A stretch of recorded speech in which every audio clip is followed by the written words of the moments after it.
Visit Chandra's beautiful universe. Intermediate mass black holes. In some of the most crowded parts of the universe, black holes may be tearing apart thousands of stars and using their remains to pack on weight.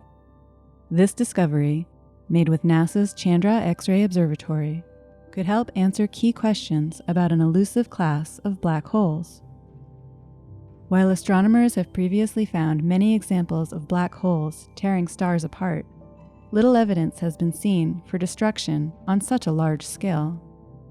This kind of stellar demolition could explain how mid-sized black holes are made through the runaway growth of a much smaller black hole. Astronomers have made detailed studies of two distinct classes of black holes. The smaller variety are stellar mass black holes that typically weigh 5 to 30 times the mass of the Sun. On the other end of the spectrum are the supermassive black holes that live in the middle of most large galaxies, which weigh millions or even billions of solar masses. In recent years, there has also been evidence that an in-between class, called intermediate mass black holes, exists. The latest study, using Chandra data of dense star clusters in the centers of 108 galaxies, provides evidence about where these mid-sized black holes might form and how they grow. Because stars are so close together like they are in these extremely dense clusters, it provides a viable breeding ground for intermediate mass black holes, and it seems that the denser the star cluster, the more likely it is to contain a growing black hole.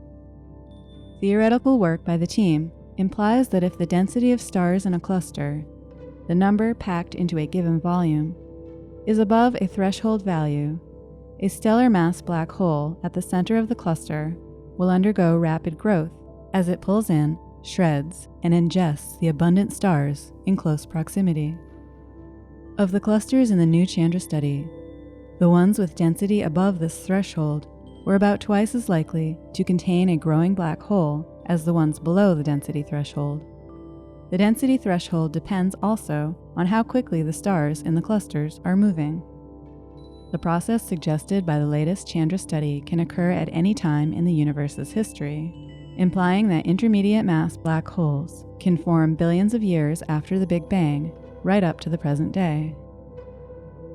While the latest study doesn't prove that runaway black hole growth occurs in star clusters, it lays the groundwork for additional X-ray observations and extra theoretical modeling to construct an even stronger case.